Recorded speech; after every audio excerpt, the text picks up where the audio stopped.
नमस्ते विद्यार्थियों, मैं मधुरलता चौधरी। आज मैं कक्षा 9 के विद्यार्थियों को रहीमदास जी के कुछ दोहे, पद और कुछ कठिन शब्द बहुत ही आसान भाषा में समझाऊंगी।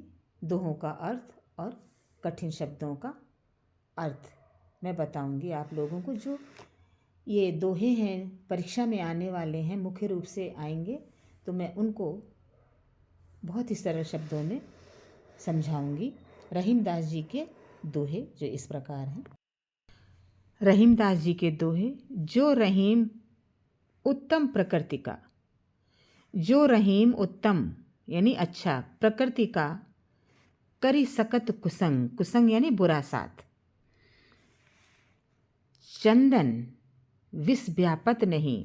चंदन, चंदन पेड़ है जो बहुत ही शीतल है, ठंडा है, तो उस पेड़ का नाम जो है वो चंदन है।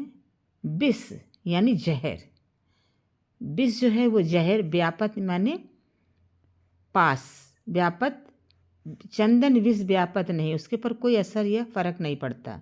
नहीं, लपटे यानी लिपटे, रहत भुजंग, भुजंग यहाँ पर भुजंग का तात्पर्य सांप से किया गया है। तो इस दोहे का अर्थ इस प्रकार है।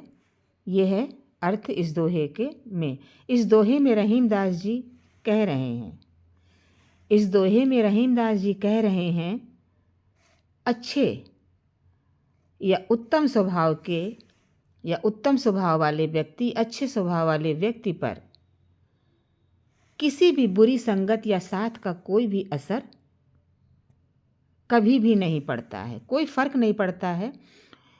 जो अच्छा या उत्तम प्रकृति का व्यक्ति है, जो स्वभाव से जिस सहनशील है, उसके ऊपर किसी भी खराब स्वभाव वाले व्यक्ति का कोई भी असर या कोई भी फर्क उसके अंदर, उस पर कोई भी असर नहीं पड़ता है। बिल्कुल, उदाहरण दिया है यहाँ पर, उदाहरण नहीं, बिल्कुल। जैसे जैसे इसमें लिखा है चंदन विष व्यापत नहीं, तो इसमें कहा गया है कि जैसे शीतल वृक्ष पर हजारों विष, शीतल, शीतल वृक्ष का यहाँ पर किसको कहा गया?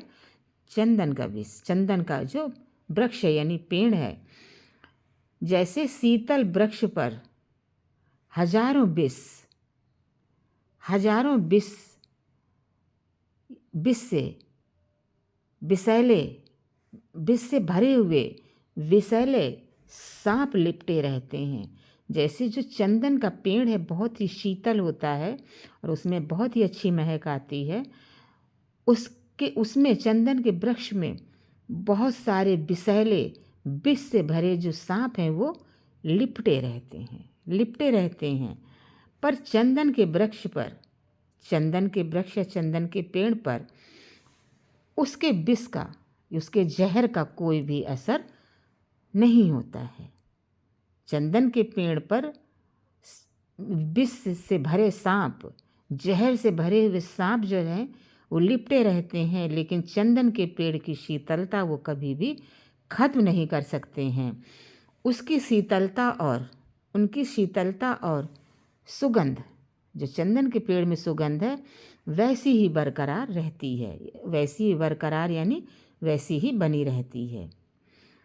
इसमें उत्तम प्रकृति, उत्तम प्रकृति अपना असर, जो अच्छे स्वभाव वाला व्यक्ति है, शांत स्वभाव वाला व्यक्ति है, वो अपना असर नहीं कर सकता है।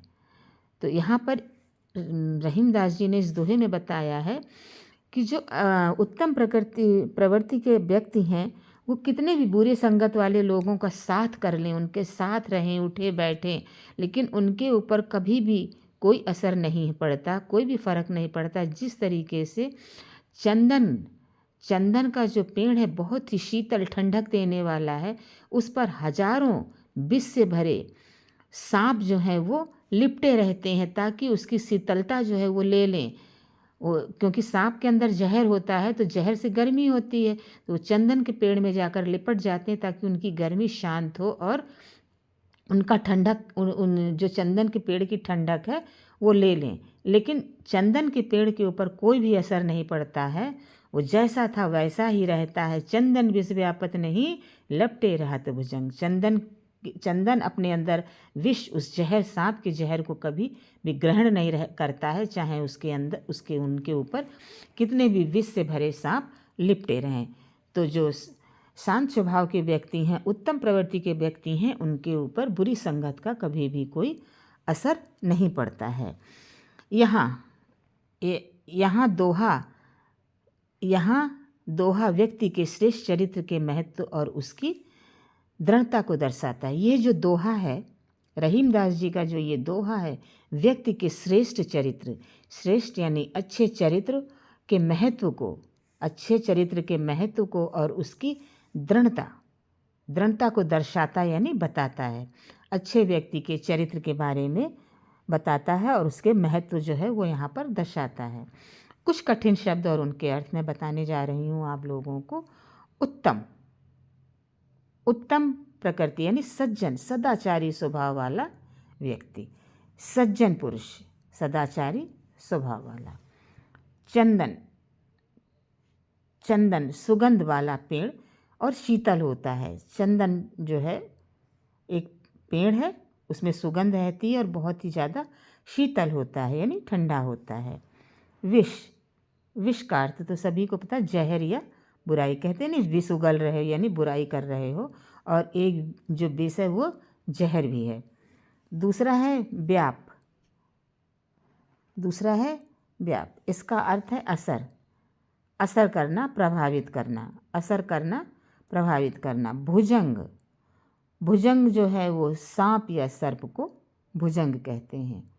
कुसंग यानी बुरा साथ, बुरी संगत को हम कुसंग कहते हैं। तो आज मैंने रहीमदास जी के एक दोहा कुछ शब्दार्थ बताए हैं। तो मेरा ये पढ़ाया हुआ जो मेथड है आप लोगों को अगर पसंद आया है तो प्लीज़ मेरे चैनल को लाइक, शेयर एंड सब्सक्राइब करें। अगला पाठ आप लोगों को कौन सा चाहिए तो प्लीज़ विद्यार्थियों आप लोग कमेंट्स बॉक्स में कमेंट्स करिए। धन्यवाद।